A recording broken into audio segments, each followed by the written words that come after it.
Ibungo, nik mamito tamna panglakli. Lahimana, nasayang ngamdraboy jabo. Hoy ma, kokshi khara chi. Nasado, lahaw khara yaw mali. Hidak ka charo ko nang bo. Hoy ma si, chare, kaishu toroida. Aseng bagi dini hidak chadribani. Imana chakpuri e chathok na batarasi. Masi, thambiramo. Ay adum charage. Hoy, ngamdrakanda niya, hayra uko. Ibungo, anabalo singano. Sanadi. Madaw ka tumye na tumhori. Oh. Pare, chakse, sari nga na chatho oro ko. Lahi masutokre, ni chak tu chaning ba, gari matapawdi. Gari duda, pung du yingli, nimidangi pung taramakay taramle. Masado yam na nungaytre, adubo ma, hidag chabagi wakal amatalayte. Sumamito, isilaga hipto na layri. Phone lakpagi ring tola duda, mamito, amugtap na panglakli. Kanagino yingli, unknown number oirami. Nik, unknown number oiramba duda, tanda na paikatre. Sumhanjin tawsilak pa duda, kuna thang na maso paikali. Hello, kana? Nupi amagi konjel da, yam sonthang na nakauраklami. Yambo, ni mamito kang pangpangi, amugsu kaurakli. Yambo, nikso kaisu tawdaba sara duna, haraw kumlakli. How, kailiragi Liza? Yambo, chak charabo? Chadrida, noidi charamani ne. Adu so ahawba, lemba na makhong kaya panba pijage. Sanadi tungkrabra.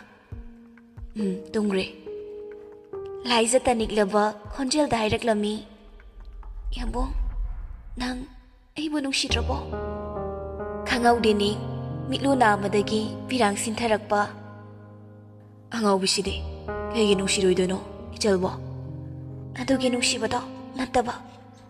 Liza, kaibano? Handa mukti kaplaga hairaklami. Yambo, aibu nungside haina, amuk tayo. Aibu ikay kang dabiso, tahan bigano yambo.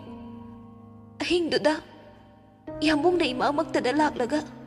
Hay kiwo ay singdo. Ngasi sunakong sida niliye. Ay sa tumbasaba ni. Yambong, namito ay tumdi haraw man mana. Kaya gino, yambong na dukyam na tamoy kan basari ba? Ay nga sayso, lihambagi managta, chat ki kan ki balay di. Ay di maram ama kakinamak, chat pa ni. Ado ga yambong di. Ay buhon to umaga chat ki ba na tro.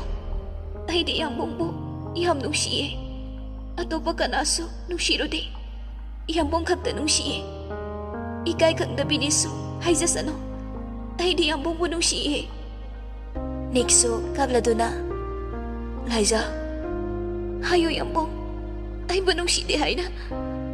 Liza, yambong lalay. Nang buang mo ka na, wahalaroy. Ay naso, nang buyam nung siye. Asing bagi na yambong. Asing ba ni Liza? Liza mapido sa satay tokli. Ado di, ay haying lo wala uko.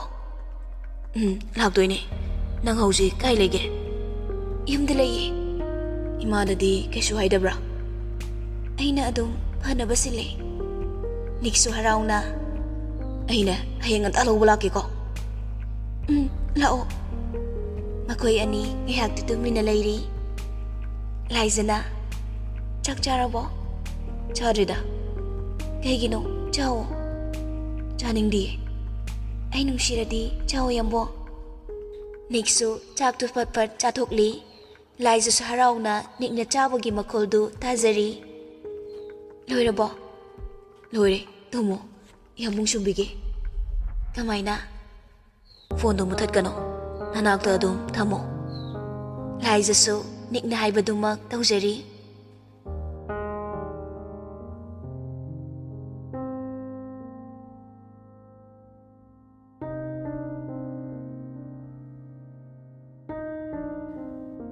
No ngali, ngasi dinik to, nganta na hori, yam haraw na, Liza bulaw butsa na ba, hay do na lotion baloyri. Makada kumlaklado na. Ima, chay biro. Hey ma, ꯑꯌꯨꯛꯁꯤꯗ ꯀꯔꯥꯏ ꯆꯠꯀꯦ ꯍꯥꯏꯅꯣ ꯅꯪꯕꯣ? ꯂꯥꯏꯖ ꯂꯧꯔꯨꯒꯦ ꯃꯥꯁꯦ. ꯂꯩꯃ ꯅꯤꯛꯀꯤ ꯆꯥꯗꯨ ꯍꯩꯔꯒ ꯄꯤꯔꯦ. ꯑꯗꯨꯒ ꯀꯩꯗꯩꯅꯣꯅꯦ? ꯏꯅꯝꯕꯦꯝ ꯑꯗꯨꯕꯨ ꯃꯁꯥ ꯌꯥꯝ ꯀꯟꯅ ꯉꯝꯗꯦ ꯍꯥꯏꯗꯥꯏꯅꯦ? ꯃꯥꯁꯦ ꯐꯔꯦ ꯍꯥꯏꯌꯦ. ꯑꯩꯅ ꯉꯔꯥꯡ ꯂꯩꯔꯝꯕ ꯍꯤꯗꯥꯛꯁꯤꯡꯗꯣ ꯑꯗꯨ ꯆꯥꯕꯗꯒꯤ. ꯂꯩꯃ ꯅꯣꯛꯂꯒ ꯍꯣ ꯏꯀꯥꯏꯕꯁꯨ ꯈꯔ ꯈꯔ ꯈꯪꯅꯁꯤꯀꯣ. ꯅꯤꯛꯁꯨ ꯆꯥꯗꯨ ꯊꯛꯅ ꯊꯛꯅ ꯀꯤꯆꯟꯗꯨꯗꯒꯤ ꯊꯣꯛꯈ꯭ꯔꯦ.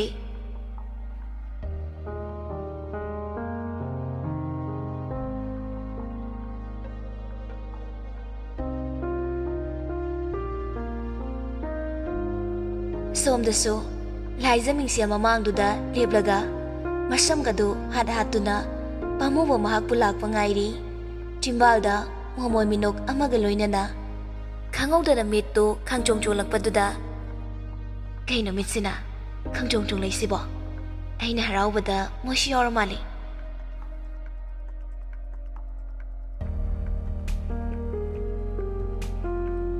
ꯑꯁꯨꯝꯅ ꯍꯥꯏꯅꯈꯤꯕꯒꯤ ꯃꯇꯨꯡ ꯏꯟꯅ ꯅꯤꯛ ꯌꯥꯝ ꯍꯔꯥꯎꯅ ꯂꯥꯏꯖꯕꯨ ꯂꯧꯕ ꯂꯥꯛꯂꯤ. ꯒꯥꯔꯤꯗꯨ ꯊꯧꯅ ꯊꯧꯅ ꯃꯤꯔꯔꯗꯨ ꯍꯥꯏꯐꯦꯠ ꯆꯤꯡꯊꯔꯒ ꯃꯁꯝꯒꯗꯨ ꯄꯣ ꯁꯦꯝꯂꯤ. ꯁꯨꯝ ꯊꯧꯔꯝꯕꯗꯒꯤ ꯀꯔꯣꯝꯗꯒꯤ ꯍꯥꯏꯖꯤꯜꯂꯛꯄꯅꯣ ꯈꯪꯍꯧꯗ꯭ꯔꯦ. ꯄꯣꯠ ꯆꯩ ꯄꯨꯕ ꯇ꯭ꯔꯛ ꯑꯃꯅ ꯃꯥꯒꯤ ꯒꯥꯔꯤꯗꯨ ꯁꯥꯄꯨ ꯀꯟꯅ ꯊꯣꯝꯖꯤꯜꯂꯛꯇꯨꯅ ꯂꯝꯕꯤꯒꯤ ꯗꯤꯚꯥꯏꯗꯔꯗꯨꯗ ꯌꯩꯁꯤꯜꯂꯤ. ꯇ꯭ꯔꯛ ꯑꯗꯨꯁꯨ ꯄꯥꯈꯠꯄꯅꯔ ꯈꯪꯗꯦ ꯍꯟꯅ ꯌꯦꯡꯂꯝꯕ ꯀꯧꯗꯅ ꯊꯧꯗꯨꯅ ꯆꯠꯈ꯭ꯔꯦ. ꯑꯗꯨꯋꯥꯏꯗ ꯂꯩꯔꯝꯕ ꯃꯤꯁꯤꯡꯗꯨ ꯆꯦꯟꯁꯤꯟꯅꯔꯛꯂꯤ. ꯈꯨꯗꯛꯇ ꯅꯤꯛꯄꯨ ꯍꯣꯁꯄꯤꯇꯥꯜꯗ ꯄꯨꯈꯠꯂꯝꯃꯤ.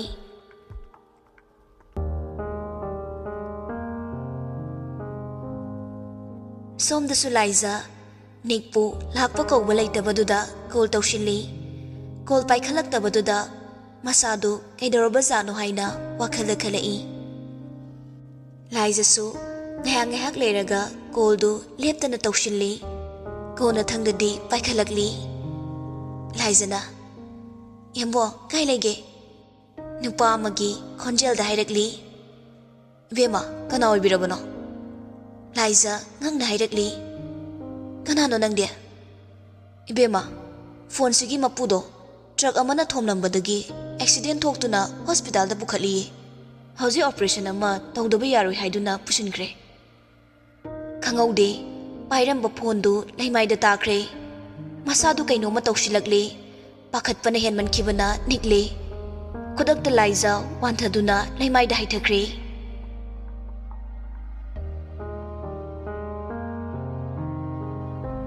ꯁꯣꯝꯗꯅ ꯀꯝꯗꯧꯔꯤ?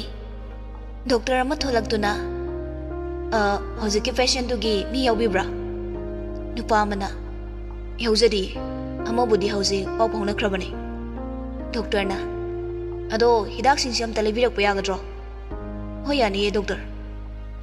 ꯄꯤꯔꯛꯂꯤꯕ ꯍꯤꯗꯥꯛ ꯃꯃꯤꯡ ꯏꯕ ꯆꯦꯗꯨ ꯄꯨꯔꯗꯨꯅ ꯅꯨꯄꯥ ꯑꯗꯨ ꯄ꯭ꯔꯞ ꯆꯠꯈ꯭ꯔꯦ. ꯚꯦꯃꯥꯎ ꯇꯥꯕ꯭ꯔꯣ? ꯏꯕꯦꯝꯃ. ꯂꯥꯏꯖ ꯃꯃꯤꯠꯇꯨ ꯇꯞꯅ ꯄꯥꯡꯂꯛꯂꯤ. ꯚꯦꯃꯅ ꯀꯩꯗꯧꯔꯒꯦ ꯅꯪꯕꯣ? ꯅꯁꯥ ꯉꯝꯗꯕ꯭ꯔꯥ? ꯂꯥꯏꯖ ꯃꯃꯥꯗ ꯈꯪꯀꯣꯟ ꯀꯣꯟꯁꯤꯟꯗꯨꯅ ꯀꯞꯂꯤ. ꯚꯦꯃ ꯉꯛꯅ ꯏꯆꯥꯕꯨ ꯀꯩꯗꯧꯔꯒꯦ? ꯁꯦ ꯏꯃꯥꯗ ꯍꯥꯏꯌꯣ. ꯏꯃꯥ ꯌꯥꯝꯕꯨꯡꯗꯣ. ꯚꯦꯃ ꯄꯥꯈꯠꯅ ꯏꯌꯥ ꯀꯩꯗꯧꯔꯕ? ꯑꯦꯛꯁꯤꯗꯦꯟ ꯊꯣꯛꯏ ꯍꯥꯏꯌꯦ. ꯍꯧꯖꯤꯛ ꯍꯣꯁꯄꯤꯇꯥꯜꯗ ꯂꯩ ꯍꯥꯏꯌꯦ. ꯀꯔꯤ? ꯀꯔꯝꯕ ꯍꯣꯁꯄꯤꯇꯥꯜꯗꯅꯣ? ꯂꯥꯎ ꯍꯧꯖꯤꯛꯃꯛ ꯆꯠꯅꯕ ꯇꯧꯁꯤ. ꯀꯞꯄꯒꯤ ꯃꯇꯝ ꯅꯠꯇꯦꯅꯦ. ꯍꯣꯁꯄꯤꯇꯥꯜꯗꯨꯗꯤ ꯑꯩꯁꯨ ꯍꯪꯍꯧꯗ꯭ꯔꯦ. ꯅꯨꯄꯥ ꯑꯃꯅ ꯐꯣꯟꯗ ꯍꯥꯏꯔꯛꯄꯅꯦ. ꯏꯕꯦꯝꯃ ꯍꯧꯖꯤꯛꯃꯛ ꯍꯪꯉꯨꯅꯦ. ꯏꯃꯥ ꯐꯤ ꯍꯣꯡꯂꯨꯈꯤꯒꯦꯀꯣ. ꯑꯁꯨꯝꯅ ꯍꯣꯁꯄꯤꯇꯥꯜꯗꯨ ꯍꯪꯂꯕ ꯇꯨꯡꯗ ꯃꯐꯝꯗꯨ ꯇꯝꯅ ꯂꯥꯛꯂꯤ. ꯚꯦꯃꯅ ꯏꯕꯨꯡꯉꯣ ꯅꯪꯂꯥ ꯏꯌꯥꯕꯨ ꯄꯨꯈꯠꯄꯤꯔꯝꯕꯗꯣ? ꯅꯨꯄꯥꯗꯨꯅ ꯍꯣꯏ ꯃꯥ. ꯏꯌꯥꯗꯨꯗꯤ ꯀꯃꯥꯏꯅ ꯇꯧꯔꯦ? ꯏꯃꯥ ꯑꯣꯄꯔꯦꯁꯟ ꯊꯤꯌꯦꯇꯔꯗ ꯄꯨꯁꯤꯟꯈꯤꯕꯅꯦ. ꯏꯌꯥꯕꯨ ꯃꯇꯝ ꯆꯥꯅ ꯄꯨꯈꯠꯄꯤꯔꯝꯕꯒꯤꯗꯃꯛ ꯊꯥꯒꯠꯆꯔꯤ. ꯏꯃꯥ ꯑꯩꯁꯨ ꯊꯕꯛ ꯂꯩꯍꯧꯋꯤ. ꯍꯟꯈ꯭ꯔꯒꯦꯀꯣ. ꯍꯣꯏ ꯐꯔꯦ. ꯃꯇꯥꯡ ꯆꯥꯕꯗ ꯑꯃꯨꯛꯅꯦ ꯎꯅꯕ ꯍꯥꯏꯗꯨꯅꯤ. ꯅꯨꯄꯥꯗꯨꯁꯨ ꯅꯤꯛꯀꯤ ꯐꯣꯟꯗꯨ ꯄꯤꯔꯝꯂꯒ ꯆꯠꯈ꯭ꯔꯦ. ꯂꯥꯏꯖꯗꯤ ꯅꯤꯛꯀꯤ ꯐꯣꯟꯗꯨ ꯌꯦꯡꯅ ꯑꯗꯨꯝ ꯀꯞꯂꯤ. ꯚꯦꯃꯁꯨ ꯃꯆꯥꯒꯤ ꯃꯇꯧꯕꯨ ꯌꯦꯡꯕ ꯉꯝꯗ꯭ꯔꯗꯨꯅ ꯊꯦꯝꯖꯤꯟꯕꯤꯔꯤ. ꯇꯟꯖꯥꯗꯨꯗ Nicky phone da call ama lagli. Laizasu tamna paikhatli. Ibungo noi bu laktribro. Sana si mama laktrina kappaga dum leirine. Laizasu wangang thokpa ngamdre aduma kaplaga leiri. Leima ngakna. Hello, ibungo. Ima, aini. Leima pakhatna. Kaidore, imauna kaplibadi. Laiza kapna wari du tamli. Leimasu wari du tabada pakhatpana masadu kaino matawkre. Phone du yam thukna kakre.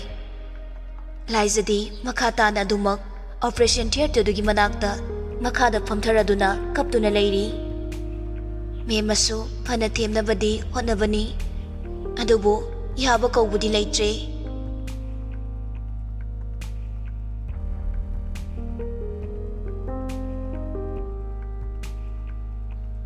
Ngayaki matung Razel amadi Leimasu hospital du da yawraklami malang basu yawrakli. Miyamana Leima no yawraklabra. Leimana hoina bema ibungodi kaishu hairaktribra. Miyamana kaishu hairaktriye. Leimana imaudi. Miyamasu nungaitana tu asida tasinduna phamlaga kaplibasini aina thembasu yade. Leima laizagi mataudu ubada yamna nungaitaba fauzai. Masu laizagi manakta changsiladuna ibema laiza tamna non khalai.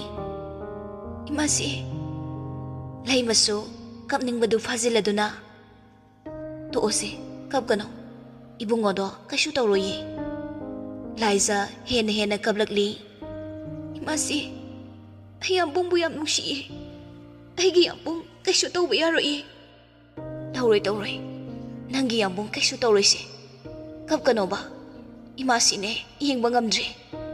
Imasi aydi yambung nagya laktripo adum kapkani. Razensu mamogi matawdu yengba ngamsilaktre. Aduwaida nurse amata chatpa uba yade. Laizana sangshinduna magi yambungbu kaishu tawdabra haina pahangda hangli. Magi matawdu angawbi amaga pangkhak oikre. Doctor ama thoraklaga patient gi mi yawbibro. Razen sangsiladuna ibungo doctor ay mapani I khara darkar oire. Laiza phamlambadagi hagolaktuna doctor adugi manakta chensilli aduga taha haireklami. Doctor ido ingondagi lawbiyo. Razen pakhatna hairei. Nante doctor mapa aiga I chanabane ingondagi pijage. Yani changbiro. Razen su ido pinaba doctor aduga punna manungda changkhre. Laiza su haifet koi leiduna yenglaga hairakli. Imasia sanadi. Leimana naubaga thanambane mangondadi khanganba nate. Laiza memagi manakta changsiladuna ima nang yumda hallo. Memana ima sum laikhige. Laizana yumda misu kanam lehobba nati. Ima hallo numit tadringaisida. Leimana mo inambema halasu yani aikoi mayam amasu leire malangbu thilange. Memana ihani da leima ai adom auto da hankhige. Leimana malangba inambema se mayum faudam ta thinbiru cho. Malangba su hoi hairaduna memaga punna thokre.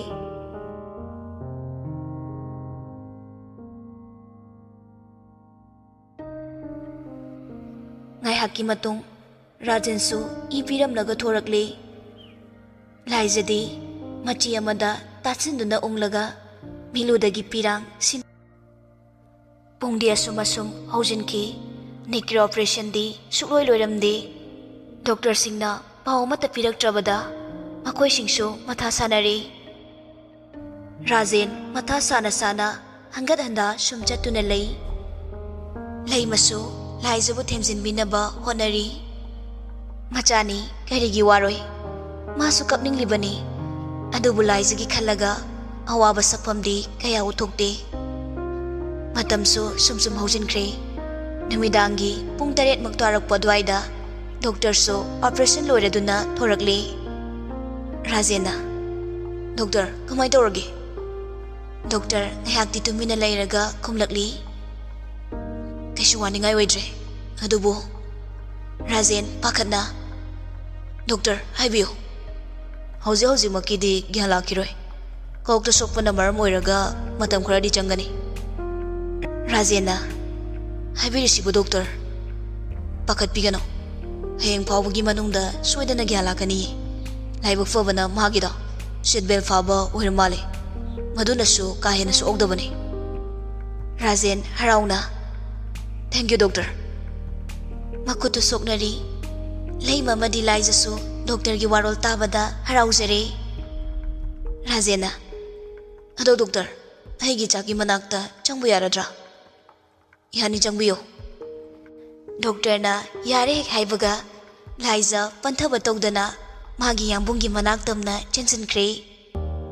Rajena. Ibungo doctor. Special room amada shift tawu yagadra. Hoi, ngahak leibaga pau phaujarak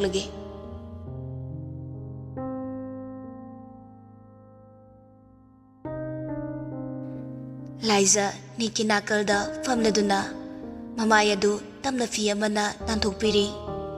Liza Nikpo nungsina yenglaga haijari. Yambong, yumda chatse. Ai sida leibase nungaiti.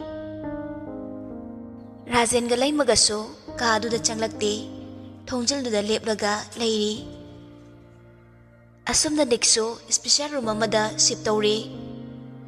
Leimana Mai pamo, ai bu malang baga chak lorora. Hoi lororo.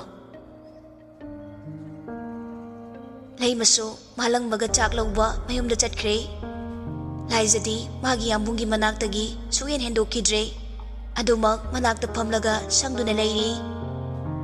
Niki phone duso kola malakli. Lai jana. Hello, Lai jaro. Hoi, kanano?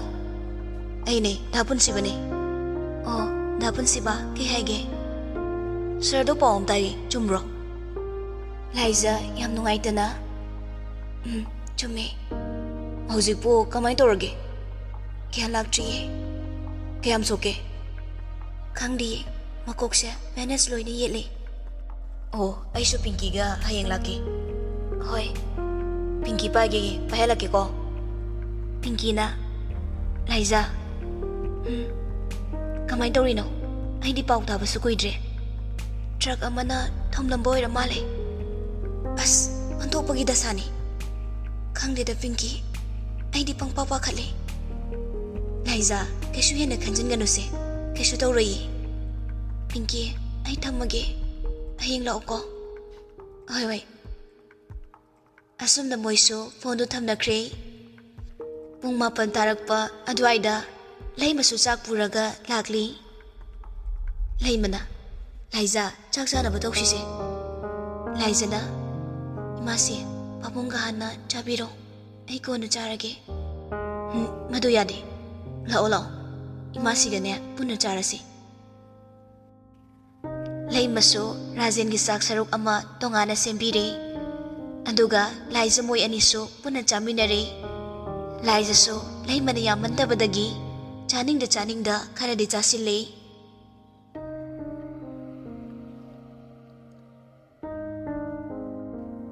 Ahingi matamni Liza suktum dana nikpumiku kuding senaduna leiri.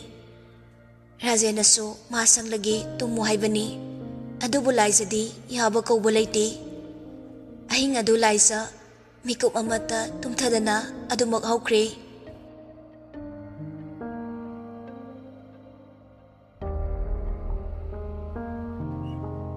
Mathangi numit aduni Rajena ayukta chaga chanaba khara laurure. Aduga moi punna breakfast to chathok minare. Rasel busu lai mana chak launaba chatpada puraknaba hainare. Laijana piyama chothaladuna Niki mamaidu taithokpiri. Rajen hoisu mapanda thokre. Liza magi yambunggi saktam adubu ꯅꯨꯡꯁꯤꯅ ꯌꯦꯡꯂꯗꯨꯅ ꯇꯞꯂꯕ ꯈꯣꯟꯖꯦꯜꯗ ꯍꯥꯏꯔꯛꯂꯝꯃꯤ, ꯌꯥꯝꯕꯨꯡ, ꯅꯪ ꯒ꯭ꯌꯥꯟ ꯂꯥꯛꯀꯗꯕ ꯀꯌꯥꯝ ꯋꯥꯠꯂꯤꯒꯦ? ꯅꯪ ꯒ꯭ꯌꯥꯟ ꯂꯥꯛꯑꯣꯕ? ꯅꯤꯛꯀꯤ ꯈꯨꯗꯥꯡꯗꯨꯁꯨ ꯇꯞꯅ ꯇꯩꯊꯣꯛꯄꯤꯔꯤ꯫ ꯂꯩꯃꯁꯨ ꯈꯔ ꯉꯟꯅ ꯆꯠꯀꯦ ꯍꯥꯏꯗꯨꯅ ꯃꯥꯂꯪꯕꯒ ꯆꯠꯈ꯭ꯔꯦ꯫ ꯂꯥꯏꯖꯗꯤ ꯉꯔꯥꯡ ꯅꯨꯃꯤꯗꯥꯡ ꯇꯨꯝꯗ꯭ꯔꯕꯅꯤꯅ ꯍꯧꯖꯤꯛꯇ ꯃꯁꯥꯗꯨ ꯎꯏꯔꯨꯝ-ꯎꯏꯔꯨꯝ ꯇꯧꯔꯛꯂꯦ꯫ ꯁꯣꯟꯊꯥꯡꯅꯕ ꯈꯣꯟꯖꯦꯜꯅ ꯂꯥꯏꯖ ꯍꯥꯏꯅ ꯀꯧꯔꯛꯄꯗꯨꯗ ꯂꯥꯏꯖ ꯎꯏꯔꯨꯝ-ꯎꯏꯔꯨꯝ ꯇꯧꯔꯝꯕꯗꯒꯤ ꯃꯃꯤꯠ ꯑꯗꯨ ꯈꯪꯁꯤꯡ-ꯁꯤꯡꯂꯛꯂꯤ꯫